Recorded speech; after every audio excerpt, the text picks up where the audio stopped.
Okay, well, I'm going to kind of jump right into how should we understand Governor Newsom's newest directives, maybe not his, the Public Health Department of the state of California, um, regarding how we can engage worship and how we know the status of our county. Raise your hand if you're aware that there has been a change in how we make these determinations effective September. I see James raising his hand. Very good. So many of you may have already looked up the information and know how to access things. If you aren't aware, good thing you're here today because it's important stuff to know. So I'm going to start sharing my screen because, hey, I don't live without PowerPoint. Also, please note, as I pointed out the last time we met, that you will see a simultaneous Spanish translation at the bottom of the screen. This is a new feature for anybody presenting in PowerPoint.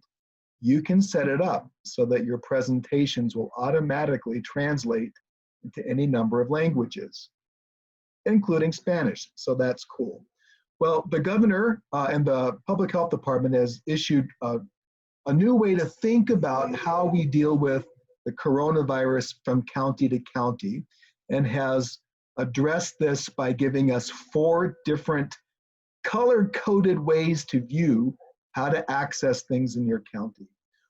If there are still widespread cases of the coronavirus in your county, you are purple, and it means that there's still a whole lot of sickness going on and still spreading at an increasing rate. The substantial category, red, means there's a whole lot of coronavirus going on, but it's not as bad. And then likewise, moderate and minimal speak for themselves. The important matter for you as pastors is, how do we understand this in terms of our county and what it means for opening our churches? Now, I've sent this out as an email to pastors. If you go to covid19.ca.gov/safer/economy / you see the link there, you can find the blueprint for a safer economy.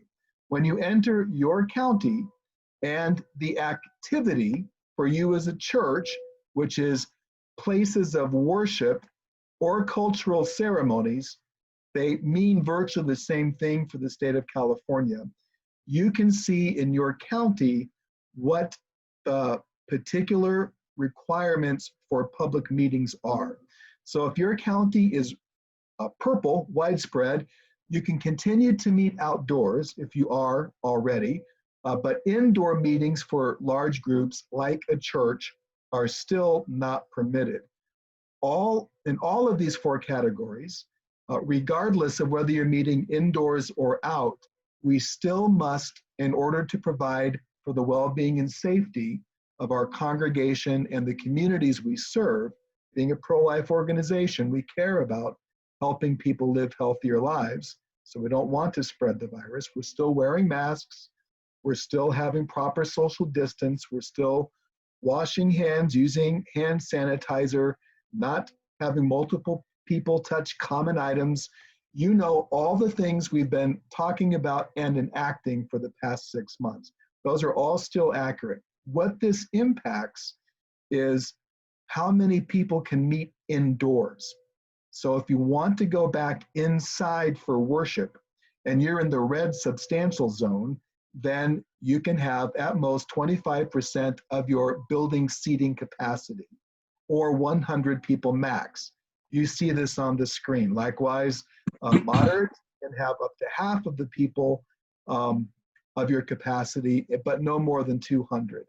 So if you have a sanctuary that seats 1,000 people, you can have no more than 200 people in that sanctuary. Likewise, if you're minimal, then you can meet indoors with a max capacity of 50%. So if you have a stadium that seats 1,000, you can actually have 500 people. Most of our churches seat somewhere in the neighborhood of about 150 to 200 people. Some of our churches seat more, up to 300. I don't think we have many sanctuaries that seat much more than that.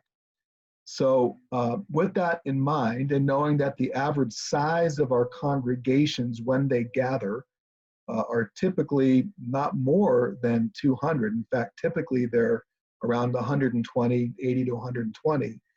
In many cases, you might be able, given the size of your church, to have most people gather back inside. But that doesn't mean that you should necessarily, and it doesn't mean that you want to necessarily. What is permissible isn't always what is beneficial. I read that somewhere. So wear a mask, all that stuff is still in effect. And I know for many people, that alone is a negative impact on worship.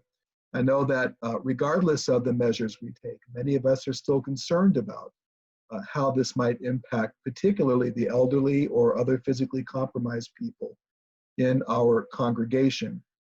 So those things are all still true.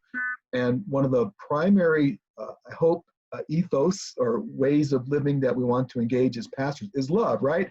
So let's say as a pastor, you have a church that seats 200, your average attendance is about 100, so you could have the whole 100 in there if you're in the moderate or minimal categories. That would be cool, right? What you should never do is say it's your spiritual duty to come to church, even if you're afraid. That would be inappropriate. That doesn't mean don't teach faith. It doesn't mean don't teach stepping out in confidence that God is real. It doesn't mean anything that's a compromise to your faith. It does mean if you have an 80-year-old parishioner who's afraid of coming to church because he or she might contract the virus, don't belittle them or make them feel bad because they want to live a little longer and a little healthier. That's all I'm saying. Let's not make people feel bad about the choices they're trying to make. Okay, so having said that, I'm going to actually share the screen of how it looks like when you log on to the website. I think I can do that. I think I had that up just a minute ago. Now I don't see it. Hooray. Okay, so I can do this real quick.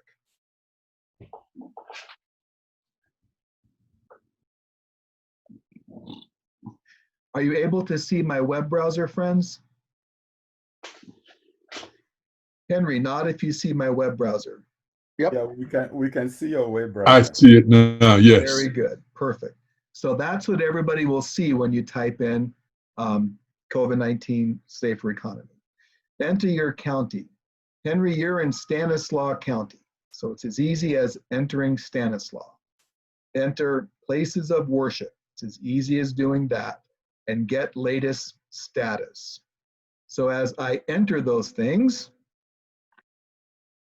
and I get latest status, what pops up right underneath is your county and what your status is. Stanislaus County is widespread. So for places of worship, you can have outdoor meetings only with your modifications. Now that may or may not have been true last week. This changes from week to week, and that's kind of the point for being able to do this. It provides a more rapid way for leaders to assess what the current state of spread in your county is, and then make the appropriate decisions based upon that. So there's all kinds of things that you can type in. If you're curious about tattoo parlors, if you're curious about restaurants, if you're curious about school, if you're curious about any kind of business activity and you want to be well informed, have fun typing that in and seeing what all the restrictions are. You'll have so much fun that you will realize churches are not being targeted by virtue of their Christian faith to shut down and not meet. In fact, anything that has large group gatherings in order to prevent the spread of a highly contagious, very dangerous, and sometimes deadly virus are all in the same boat. Okay, friends, any questions about how to understand and access the precautionary limitations on meeting during the coronavirus with the new color code system? Perfect. And it was pretty simple to understand. And I have to say kudos to the state for coming up with a simple way to enter your kind of business in a website and seeing it in a snap. But do check regularly. For example, I'm in Tuolumne County. Tuolumne County, when this first came out, was in, it was the least one, minor. I can't remember the exact phrase now. All right, so yay! All right, I checked it 2 days later and we're back to moderate. So the cases went up. That's going to happen in all of our counties. Stanislaus is widespread right now. It's one of the more dangerous places to be in this Central Valley. Yay, Henry, I know that just makes you happy. Yay, David, I'm sure that people in Modesto were thrilled with that news. Palomino is the same way. Yes, well, if you're in the Bay Area, you've been stuck in this unreal kind of zombie life now for way too long. Thank goodness Sam has the good sense to meet outside, so at least there's some smoke-free sunshine for today. Superintendent, 2020, everybody. Just we're in 2020, so if there's a day without smoke, count it as a blessing. Oh my goodness. Do you know how often they update that information? I'm sorry, ask that again, Benga? Do you know how often they update that information? Every day. Okay. They update it every day. I recommend for you as a pastor, don't obsess over this, but I would check it weekly. And I would, for lots of reasons. I mean, you can't just make a decision for a large group of people in one day, call everybody up on your church call list and say, hey, the rules changed today. So let's say you go from widespread to moderate overnight. That's really good news. That means, though, that you probably have, a couple of weeks of planning ahead of you where you can plan loosely because it could go back again. And it does make things difficult, which is all the more reason that we should really embrace some of the very positive changes that almost all of our churches have engaged in to create more widespread digital worship, and in some ways, creative worship altogether, outdoors, drive-through church, all kinds of ways that people are doing some fun things. So keep having fun with this, I say with a almost fake smile. I'm sorry. What you gonna do? At some point, you just have to laugh, right?